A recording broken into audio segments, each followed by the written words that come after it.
수요 예배를 영상으로 함께하는 성도님들을 주님의 이름으로 환영합니다. 오늘 우리가 함께 나눌 말씀은 로마서 8장 14절에서 17절까지 말씀입니다. 로마서 8장 14절에서 17절까지 말씀 함께 읽도록 하겠습니다. 무릇 하나님의 영으로 인도함을 받은 사람은 곧 하나님의 아들이라. 너희는 다시 무서워하는 종의 영을 받지 아니하고 양자의 영을 받았으므로 우리가 아빠 아버지라고 부르짖느니라. 성령이 친히 우리의 영과 더불어 우리가 하나님의 자녀인 것을 증언하시나니, 자녀이면 또한 상속자 곧 하나님의 상속자요 그리스도와 함께 한 상속자니, 우리가 그와 함께 영광을 받기 위하여 고난도 함께 받아야 할 것이니라. 아멘. 오늘 또 영상으로 함께하는 온 교회와 성도님들의 가정에 우리 주님의 은혜와 평강이 가득하기를 간절히 소망합니다. 제가 신대원 다닐 때에 한 교수님께서 말씀하시기를, 여러분 기도할 때에 주여 주여 하지 말고 아버지라고 하세요. 왜? 하나님께서 우리에게 주신 친근한 아빠 아버지라는 말이 있는데 종이 주인을 부르는 말인 주여라는 말을 사용하십니까? 라는 얘기를 자주 하셨습니다. 이 말을 조금 풀어서 설명하면, 주여라는 말의 어원은 히브리어인 아도나이라는 말로서 이스라엘이 바벨론의 포로 이후에 여호와 하나님의 이름을 부르지 못하고 주인님, 나의 주라는 뜻으로 아도나이에서 시작되었습니다. 즉, 이 말은 주로 종들이 자신의 주인을 부를 때에 사용하는 말입니다. 그에 반해 하나님께서는 저와 여러분을 창세전부터 택하시고 예수 그리스도의 십자가로 말미암아 구원하셨습니다. 그리고 하나님의 자녀로 양자 삼아 주셨습니다. 죄와 사망의 종으로부터 우리를 의와 생명의 사람으로 영원하시고 거룩하신 그 하나님의 자녀가 되게 하셨습니다. 그러니 이제 우리는 하나님을 부를 때에 자녀로서 합당하게 아버지라고 부르는 것이 더 좋다라는 말입니다. 예수님께서 또 우리에게 기도를 가르쳐 주시면서 가장 먼저 말씀하시기를, 너희는 이렇게 기도하라. 하늘에 계신 우리 아버지라고 말씀하십니다. 예수님 당시 하나님을 아버지라고 부르는 이 기도는 너무나도 큰 충격이었습니다.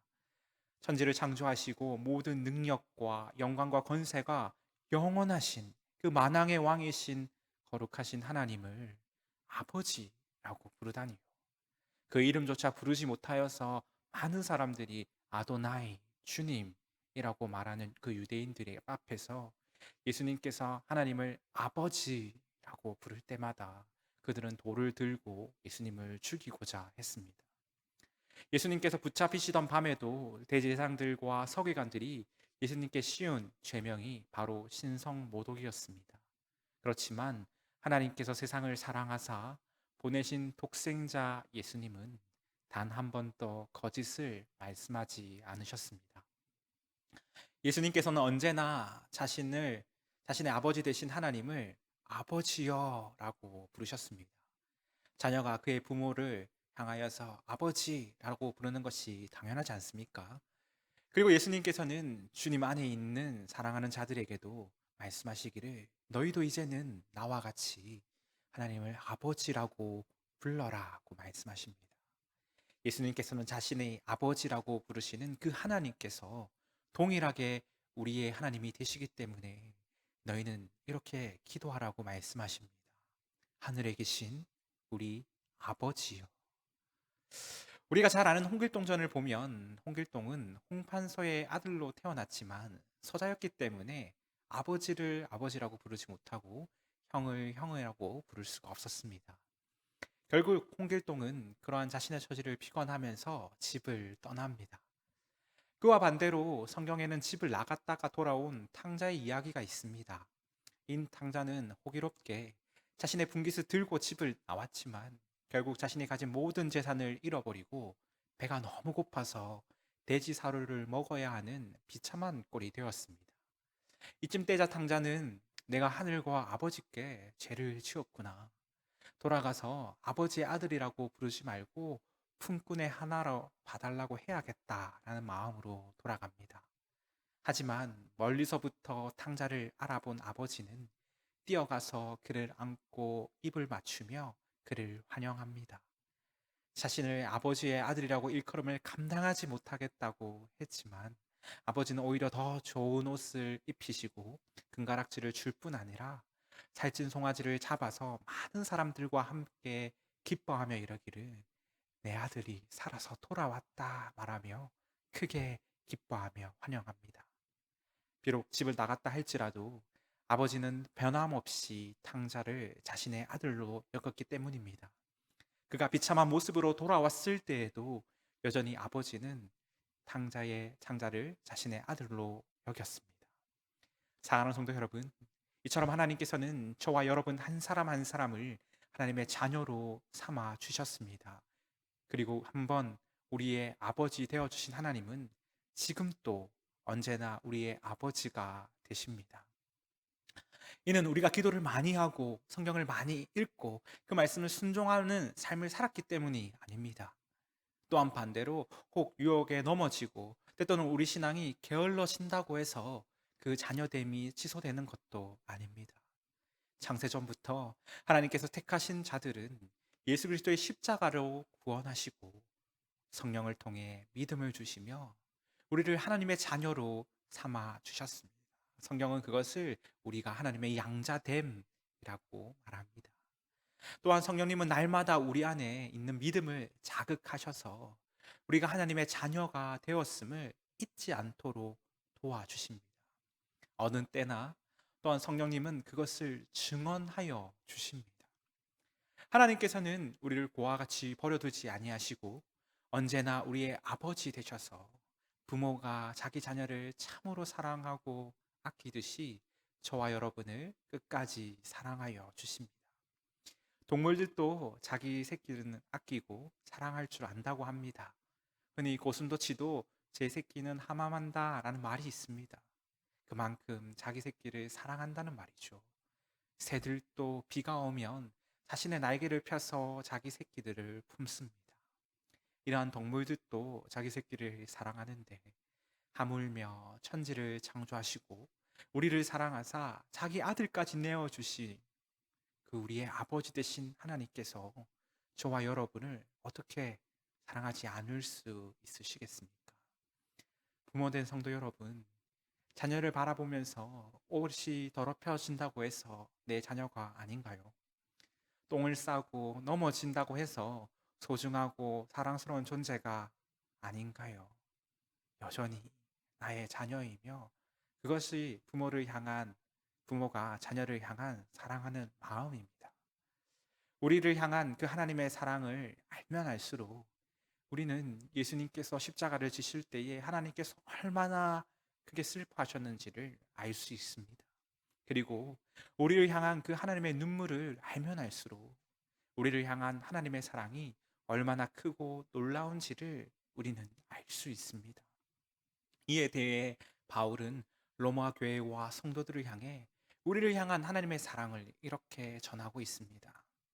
내가 확신하노니 사망이나 생명이나 천사들이나 권세자들이나 현재일이나 장래일이나 능력이나 높음이나 깊음이나 다른 어떤 피조물이라도 우리를 우리 주 예수 그리스도 안에 있는 하나님의 사랑에서 끊을 수 없으리라. 바라옵기는 오늘 또 우리를 사랑하사 자기 자녀 삼아 주신 우리 하나님께 아버지, 나를 사랑하시고 자녀 삼아 주심을 감사합니다. 아버지, 오늘 또 그 아버지의 사랑 안에 살게 하심을 감사합니다. 하고 기도하며 고백하는 저와 여러분이 되기를 간절히 원합니다. 우리 안에 계신 성령은 우리가 하나님의 자녀임을 끝까지 증언하여 주십니다. 기쁠 때나 슬플 때나 무슨 일을 만나도 우리의 아버지 되시는 하나님께 아버지, 아빠 아버지라고 부르짖으며 나아가는 저와 여러분이 되기를 간절히 소망합니다.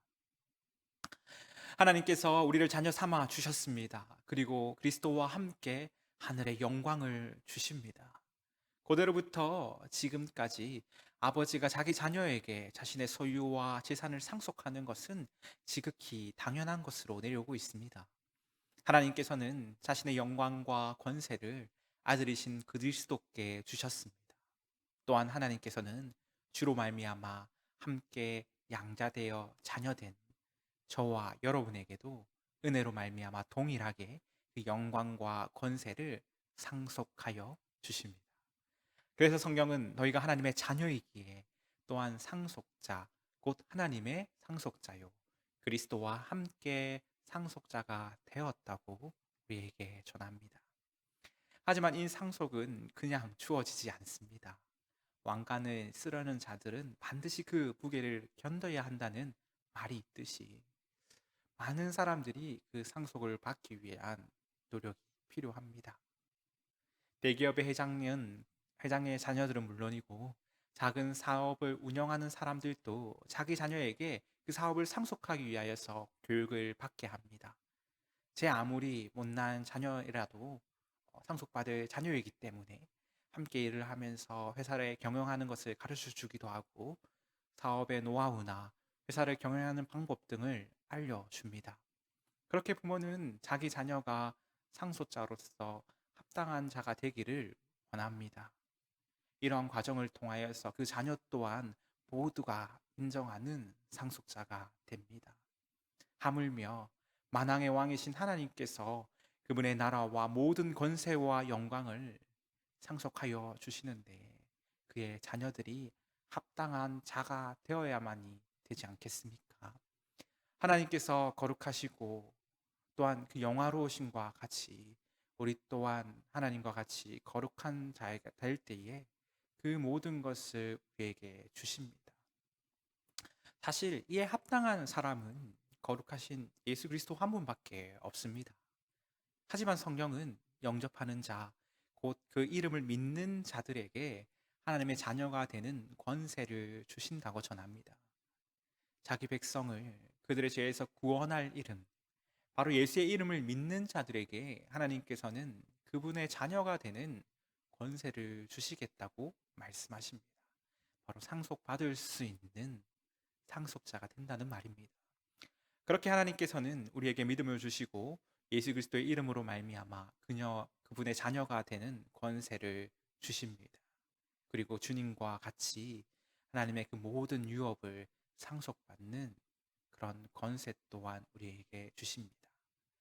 양자라는 말은 입양에 의하여서 자식의 자격을 얻는 사람이라고 합니다.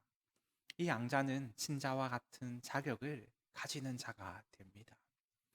옛날 로마의 황제 아우구스투스도 가이사르의 양자가 됨으로써 로마의 황제가 될 수 있었습니다. 비록 그가 양자였지만 양자가 되었기 때문에 아들의 자격으로서 로마의 정치와 문화, 사회, 원로원과의 관계 등 상속자로서 필요한 교육들을 받았고 결국 로마 최초의 황제가 되었습니다. 하물며 원왕의 왕이신 하나님의 자녀들이 그분의 영광과 권세를 상속받는데 아무런 준비가 없어서는 안 되겠지요. 세상에 공짜가 없다는 말이 있지만 하나님께서 우리에게 영광과 함께 주시는 고난은 우리를 미워하거나 또는 테스트하여서 그 양자됨에서 떨어뜨리기 위함이 아닙니다. 더욱이 우리를 괴롭히고 징계하기 위함도 결코 아닙니다. 하나님께서는 거룩하시기 때문에 그분의 자녀 또한 거룩한 자가 되기를 원합니다. 거룩한 자가 바로 상속받기에 합당한 자들이기 때문입니다. 그 또한 하나님의 영광을 위함이며 동시에 하나님께서 허락하신 고난은 이 세상에서 우리가 하나님의 형상으로 회복되어지고 거룩한 삶으로 인도하는 길이 됩니다. 분명 세상의 지혜로는 그 모든 것을 우리가 알지 못합니다. 왜 이러한 고난이 우리에게 필요한지, 그것이 우리에게 무슨 유익이 있는지, 세상의 전도자도 지혜로운 욥과 그의 친구들도 크신 하나님의 그 모든 뜻을 다 설명하지 못했습니다. 하지만 분명하게 우리가 아는 것이 있다면 하나님께서는 그 모든 것을 합력하셔서 반드시 선을 이루신다는 것이며, 우리의 고난은 장차 우리에게 나타날 영광과 비교할 수 없다는 사실입니다. 고린도전서는 사람이 감당한 시험 밖에는 너희가 당할 것이 없나니 오직 하나님은 미쁘사 너희가 감당하지 못할 시험 당함을 허락하지 아니하시고 시험 당할 쯤에 또한 피할 길을 내사 너희로 능히 감당하게 하신다고 우리에게 전합니다. 비록 시험과 고난을 당해도 우리가 끝까지 인내하며 견딜 수 있도록 인도하여 주시는 것. 성령은 무슨 일을 만나도 그것이 우리의 아버지 되시는 하나님께서 여전히 우리를 사랑하는 사랑임을 끊임없이 알려줍니다. 사랑하는 성도 여러분, 날마다 우리는 하나님의 사랑 안에 거하는 자가 되기를 원합니다. 우리에게 주어진 삶이 언제나 하나님의 사랑임을 잊지 않는 주의 자녀가 되는 저와 여러분이 되기를 간절히 원합니다. 그런데 이게 참 쉽지 않습니다. 네, 정말 쉽지 않을 겁니다. 하나님의 자녀가 되면 모든 것이 끝날 줄 알았는데 고난이 온다는 것 자체가 우리의 이성으로는 도저히 이해할 수가 없습니다. 하지만 이러한 고난은 분명 저와 여러분을 완전하신 하나님의 형상으로 회복되게 할 줄 믿습니다. 우리가 주를 알기 전에는 우리는 언제나 죄만 짓는 존재들이었습니다. 하나님이 없다고 주장하는 그 세상의 삶을 돌아보십시오. 부당하며 정의와 공의가 상실된 그 모습들을 바라보면서 결국 세상은 죄만 지을 수밖에 없구나라는 사실을 잘 알게 됩니다. 사람 안에는 그 어떠한 선한 것도 남아있지 않기 때문입니다. 하지만 하나님께서 우리를 자녀 삼아 주심으로 성령의 인도하심을 받은 자들은 더 이상 죄를 짓지 않을 수 있는 능력이 생깁니다. 그렇기에 죄와 싸우기도 하고 주님과 같이 선을 행하기도 합니다. 하지만 여전히 우리의 본성의 죄는 우리를 때때로 넘어지게 하기도 하고 유혹에 쓰러지게 하기도 합니다. 한때 신앙이 좋았던 사람도 교회 직분을 가진 자라 할지라도 작은 실수로 넘어질 때가 종종 있습니다. 혹 지금 우리 가운데 그러한 고난이나 유혹에 빠져 계신 분은 없으십니까? 오늘 우리가 기억해야 할 것은 하나님께서 우리를 자녀 삼아 주셨기 때문에 하나님께서는 우리가 그러한 유혹과 고난을 이길 힘 또한 주셨다는 것을 잊지 말아야 합니다. 성령님께서 그것을 늘 기억나게 하시도록 합니다. 이러면 안 되는데, 이것이 하나님이 기뻐하시는 일이 아닌데 하는 그 마음이 바로 성령께서 우리 안에서 역사하시는 일입니다. 전에는 우리에게 그런 힘이 없었습니다. 하지만 이제는 하나님의 자녀가 되었기 때문에 하나님을 아버지라고 부를 수 있는 권세가 있기 때문에 우리에게 그러한 힘이 생겼습니다. 죄와 싸워 이길 힘, 하나님의 도우심을 구할 수 있는 그 무제한의 찬스가 저와 여러분에게 있습니다. 이러한 이 땅에서의 우리의 고난과 싸워 승리하는 하나님의 자녀, 그들이 바로 하나님의 상속자가 됩니다. 그리고 성령님은 끝까지 우리가 상속자가 될 수 있도록 도우신답니다. 성령은 우리가 고난을 만날 때마다 우리가 점점 죄로부터 멀어지고 점점 의로운 삶으로 살 수 있도록 인도하여 주십니다. 그리고 후에 우리는 더 이상 죄를 짓지 못하는 존재로서 온전하고 거룩하고 흠이 없는 자가 되어서 자신을 거룩한 산제사로 하나님께 드리기에 합당한 그의 자녀로서 날마다 영적인 예배를 드리는 존재가 되게 하실 것입니다. 그러니 이제 다시 하나님 앞으로 돌아오십시오. 하나님께서 우리 마음속에 부르짖으시는, 성령님께서 우리 마음속에 부르짖으시는 그 음성에 반응하며 하나님께 나아가십시오. 그것이 하나님의 자녀로서 하나님을 아버지라고 부르는 자로서의 합당한 모습입니다. 성경은 이기는 자는 이것들을 상속받으리니 나는 그의 하나님이 되고 그는 내 아들이 되리라고 말씀하십니다. 실수가 없으시고 후회함이 없으신 하나님께서는 우리를 자녀로 삼으시고 영광과 함께 고난을 주시면서 그것을 이김으로 말미암아 상속받는 상속자가 되게 하셨습니다.